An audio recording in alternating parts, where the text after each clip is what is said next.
시청자 여러분 안녕하십니까? BOA 뉴스투데이 시작합니다.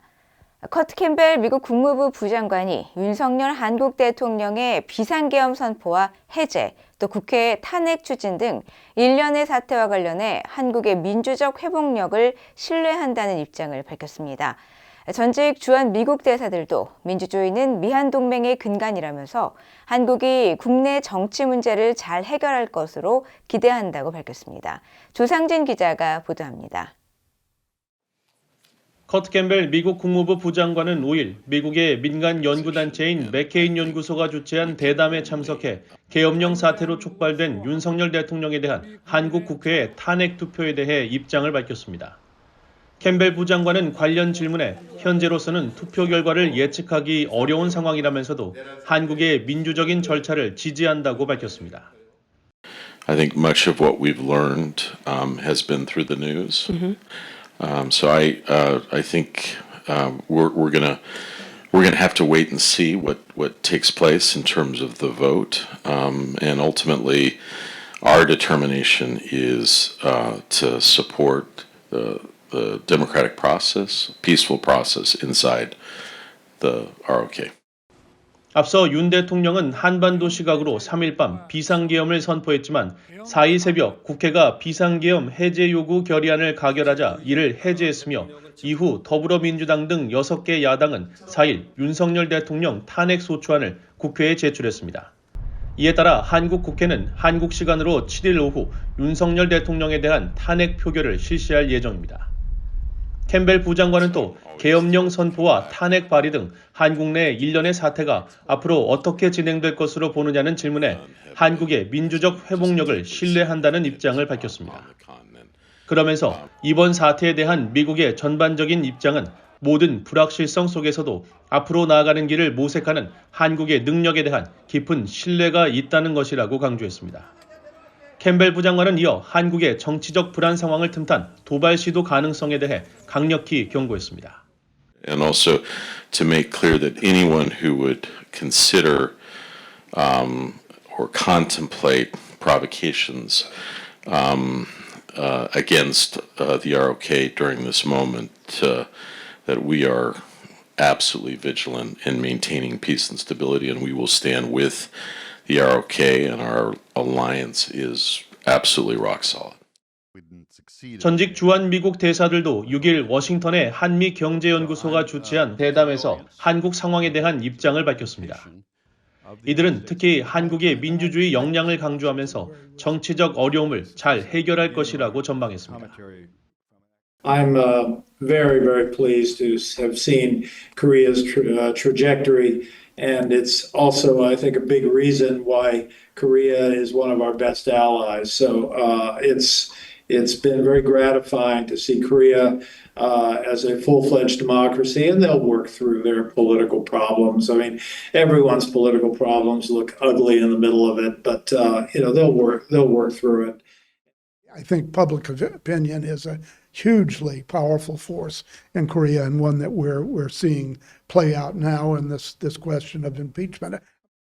캐슬린 스티븐스 전 대사는 한국이 국민의 지지와 정당성을 누리는 지도자를 갖는 것이 미국에도 이익이며 21세기 한국 대통령의 정당성의 근거는 민주적이어야 한다는 것이라고 말했고, 해리 해리스 전 주한 미국 대사는 한국이 비상계엄을 마지막으로 선포했던 1979년과 비교하면 지금은 완전히 다른 자유민주주의의 모범이자 문화, 경제적 강대국이 됐다면서 한국의 민주주의 회복력을 높게 평가했습니다. BOA 뉴스 조상진입니다. 에브릴 헤인스 미국 국가정보국장은 북러 군사협력 심화가 북한 비핵화에도 악영향을 미친다고 지적하면서 과거 핵 확산 문제에서 협력했던 러시아가 더 이상 북한의 강경한 태도를 취하지 않는다고 비판했습니다. 토니 블링컨 국무장관은 북한군의 러시아 파병이 전쟁 확대의 주요 요인이라고 지적했습니다. 김영교 기자가 보도합니다. 에브릴 헤인스 미국 국가정보국장은 5일 미국 외교협회가 주최한 대담에 참석해 북한과 러시아의 군사협력 문제를 지적했습니다. 특히 러시아는 북한 무기에 의존하고 있어 북핵 문제에 관심이 없다면서 북한과 중국, 러시아, 이란 간의 협력은 국제 규범을 약화시키고 있다고 비판했습니다. Russia is now beholden to some extent to both the DPRK and to Iran for advanced weapons, for other, for ammunition, for things that they need in the context of their fight with Ukraine. And as a consequence, they're less interested in pushing back against either Iran or the DPRK in this context, and are not going to take a sort of strong position in the UN Security Council in that. 헤인즈 국장은 그러면서 러시아가 북한을 핵무기 보유국으로 어느 수준까지 받아들이려 하는지 미국은 주시하고 있으며 북한과 중국, 러시아, 이란이 협력해 효과적으로 제재를 회피하는 것도 우려한다고 밝혔습니다. 헤인스 국장은 이어 미국 정권 교체기에 도발적인 행동을 취하는 외국 행위자들이 있다며 그중 하나로 북한을 지목했습니다. For example, the DPRK engages in some provocative action during transitions. This is sort of one of the classic things we're constantly looking at. 헤인스 국장은 그러면서 미국 정보당국은 정권 교체기에 입지를 구축하려는 해외 행위자들에 대한 보고서를 작성해 현 정부와 차기 정부에 제공한다고 설명했습니다. 한편 5일 유럽 몰타에서 열린 유럽 안보협력기구 OSCE 연례 외무장관 회의에 참석한 토니 블링컨 국무장관도 러시아가 유럽 안보에 악영향을 미치고 있다고 지적하면서 주요 사례 중 하나로 북한군 파병을 지적했습니다. 블링컨 장관은 이날 회의에서 세르게이 라브로프 러시아 외무장관이 미국 등 서방이 냉전을 부활시키고 확대하고 있다고 주장한 데 대해 러시아는 북한군의 유럽 배치와 우크라이나에 대한 중거리 탄도미사일 공격, 핵무기 사용 문턱을 낮추려는 움직임을 보이고 있다면서 이것이 바로 확전이라고 반박했습니다. 러시아와 전쟁을 치르고 있는 우크라이나의 안드리 시비아 외무장관도 러시아는 전쟁을 계속 확대하고 있다면서 이란과 북한에서 무기를 들여오고 북한군을 전장에 배치한 것을 주요 사례로 지적했습니다. 또 러시아가 이란, 북한과 협력을 강화하고 있다면서 유럽의 공동 안보에 가장 큰 위협이라고 말했습니다. 영국과 독일의 외무장관들도 러시아는 북한군을 불법적인 전쟁에 끌어들이고 있다면서 러시아가 우크라이나에서 즉각 철수하고 전쟁을 끝내야 한다고 강조했습니다. VOA 뉴스 김현교입니다. 북한과 러시아가 포괄적인 전략적 동반자 관계에 관한 조약 비준서를 정식으로 교환한 가운데 미국 국무부는 북러 협력 심화에 대해 우려의 입장을 나타냈습니다. 국무부 대변인은 6일 북한과 러시아가 포괄적인 전략적 동반자 관계에 관한 조약 비준서를 교환한 데 대한 VOA의 논평 요청에 러시아와 북한 간의 협력 심화는 한반도의 평화와 안정 유지, 글로벌 비확산 체제 수호, 유엔 안보리 결의 준수, 러시아의 잔혹한 침략에 맞선 우크라이나 국민의 자위권 지원에 관심 있는 사람이라면 누구라도 크게 우려해야 할 동향이라고 밝혔습니다. 이어 북한과 러시아의 군사적 협력 관계 확대는 영내 안정과 글로벌 비확산 체제를 약화시킨다고 강조했습니다. 앞서 김정은 북한 국무위원장과 블라디미르 푸틴 러시아 대통령은 지난 6월 군사동맹 관계를 복원하는 내용의 이 조약을 체결했고 지난달 조약에 서명하며 비준을 마쳤으며 북한 조선중앙통신은 5일 보도에서 전날인 4일 모스크바에서 포괄적인 전략적 동반자 관계에 관한 조약 비준서를 교환했다고 전했습니다. 호주와 뉴질랜드의 외교 국방수장들이 북한군의 러시아 파병을 규탄하며 우크라이나 지원을 재확인했습니다. 호주의 페니웡 외무장관과 리처드 말스 국방장관, 뉴질랜드의 윈스턴 피터스 외무장관과 주디스 콜린 국방장관은 6일 뉴질랜드 수도 오클랜드에서 열린 2+2 회담 뒤 공동성명을 채택했습니다.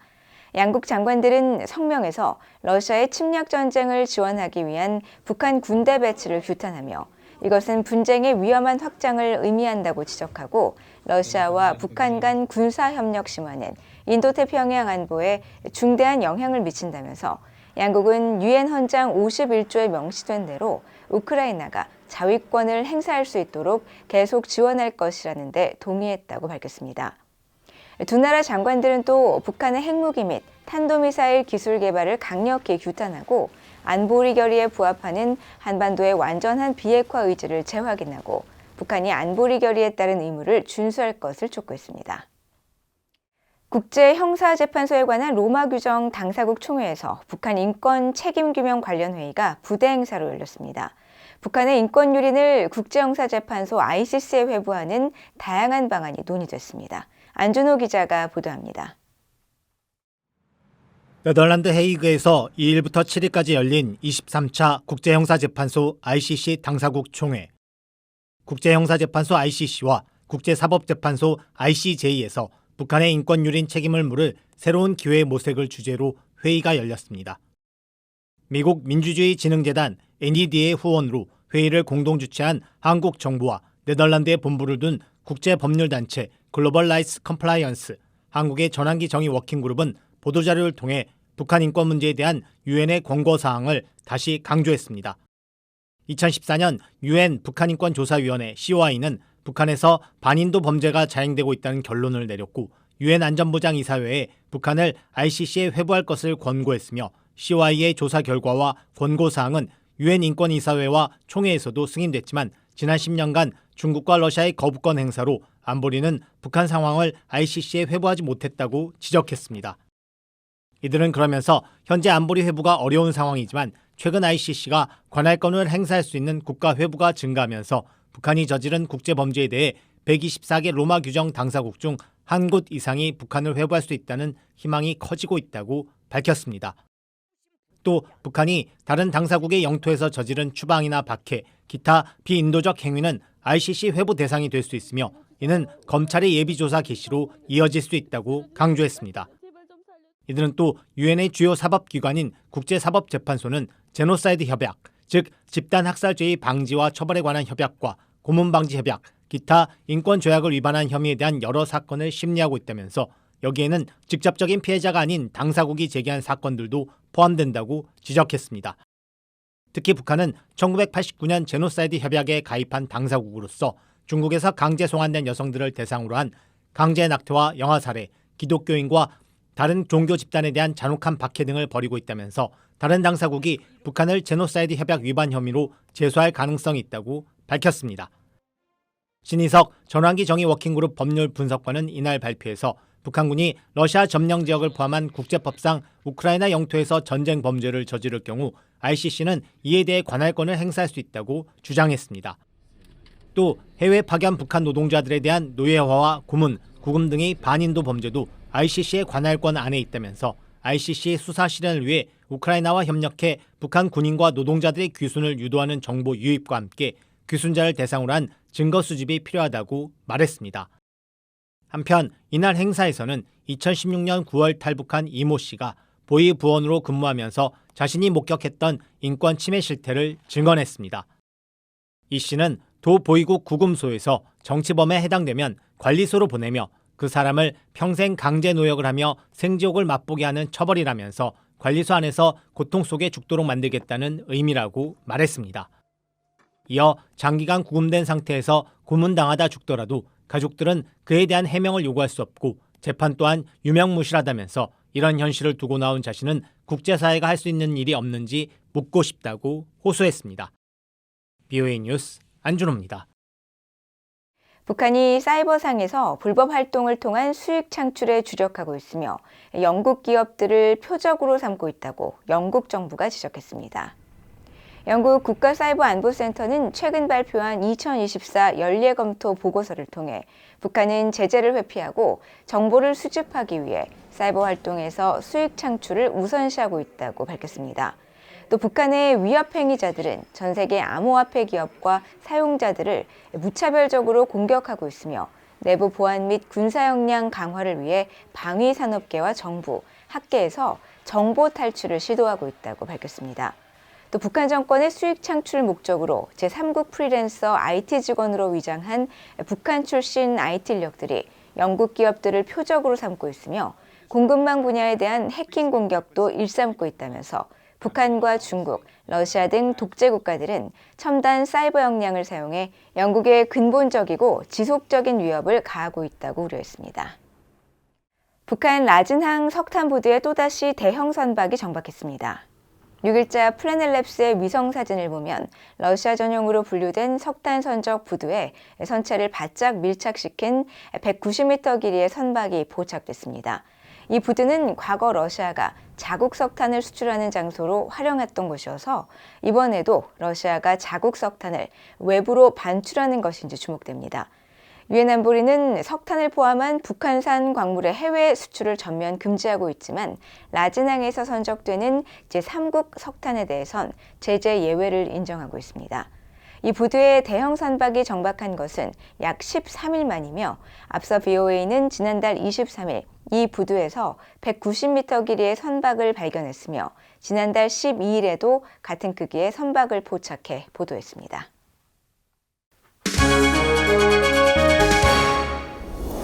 국제뉴스입니다. 도널드 트럼프 미국 대통령 당선인이 중국 대사의 데이비드 퍼듀 전 상원의원을 지명했습니다. 트럼프 당선인은 5일 자신의 소셜미디어를 통해 퍼듀 지명자는 상원 군사위와 외교위 등의 활동 경력은 물론 포춘지 선정 500대 최고 경영자 CEO로서 40년간 국제 경영 업무 경력을 쌓은 인물이라고 설명하고 경력 대부분을 중국 등 아시아 지역에서 쌓아온 퍼듀 지명자가 중국과의 관계 구축에 도움이 되는 귀중한 전문 지식을 제공하며 해당 지역의 평화 유지 전략 수행과 중국 지도부와의 생산적 협력 관계에서 중요 역할을 할 것이라고 강조했습니다. 블라디미르 푸틴 러시아 대통령이 내년 하반기에 동맹국인 벨라루스에 신형 극초음속 중거리 탄도미사일인 오레스니크를 배치할 수 있다고 밝혔습니다. 푸틴 대통령은 6일 벨라루스 수도 민스크에서 열린 정상회담에서 알렉산드르 루카셴코 벨라루스 대통령의 미사일 배치 요청에 이같이 답했다고 로이터 통신이 보도했습니다. 보도에 따르면 두 정상은 이번 정상회담에서 상호 방위 조약을 체결했으며 푸틴 대통령은 오늘 모든 가용 병력과 수단을 활용해 안보 보장 협정에 서명했기 때문에 오레스니크와 같은 가공할 무기를 벨라루스 공화국 영토에 배치하는 것이 가능하다고 생각한다면서 내년 하반기에는 오레스니크의 벨라루스 배치가 가능할 것이라고 말했습니다. 오레스니크는 우크라이나가 미국과 영국이 자국산 장거리 미사일의 러시아 본토 타격 제한을 해제한 직후 실제 러시아 본토 공격에 나서자 이에 대한 맞대응 차원에 동원한 미사일이며 러시아는 지난달 21일 우크라이나를 향해 오레스니크를 처음으로 실전 발사했습니다. 최근 정부 불신임안 통과로 전국이 혼란에 빠져 있는 프랑스의 에마뉘엘 마크롱 대통령이 자신의 남은 임기까지 물러나지 않을 것이라고 말했습니다. 마크롱 대통령은 5일 대국민 연설에서 야권 등의 사임 압박을 일축하면서 국민이 자신에게 부여한 임기는 5년 동안이며 끝까지 이를 수행할 것이라고 밝히고 또 지난 5일 하원의 불신임 표결로 3개월 만에 총리직에서 물러난 미셸 바르니에 전 총리의 후임을 며칠 내로 지명할 것이라고 말했습니다. 마크롱 대통령은 이어 극우 국민연합이 좌파연합 신민중전선이 발의한 정부를 불신임안에 동의한 점을 지적하면서 총리를 축출해 혼란을 일으킨 데 대해 이 같은 야합 세력들에게 책임이 있다고 주장하고 의회의 불신임안 가결로 프랑스 정부가 60여 년 만에 해산된 것은 전례 없는 일이라고 말했습니다. 프랑스는 대통령이 총리 임명권을 갖는 대신 의회는 정부 불신임권을 가짐으로써 상호 견제하는 권력 구조를 갖고 있으며 마크롱 대통령의 임기는 2027년 5월까지입니다. 타이완의 수교국인 남미 국가 파라과이가 타이완과의 외교 관계에 대해 부정적인 발언을 한 중국 외교관의 비자를 취소하고 출국을 명령했다고 밝혔습니다. 파라과이 외무부는 5일 성명에서 구체적인 내용은 공개하지 않은 채 중국 외교관 쉬웨이 씨가 내정 간섭을 해 이같이 조치했다고 전했습니다. 또 이 중국 외교관은 유네스코, 즉 유엔 교육과학문화기구 회의를 위해 파라과이에 입국했지만 입국 비자가 요구하는 조건을 위반해 24시간 내 출국을 통보했다고 설명했습니다. 로이터 통신에 따르면 이 외교관은 친중 성향 파라과이 야당 의원들과 회동해서 파라과이가 타이완이 아닌 중국을 인정할 것을 촉구했으며 중국과 외교 관계를 맺으면 더 많은 돈을 벌고 절약도 할 수 있으며 비용 역시 낮출 수 있다고 말한 것으로 알려졌습니다.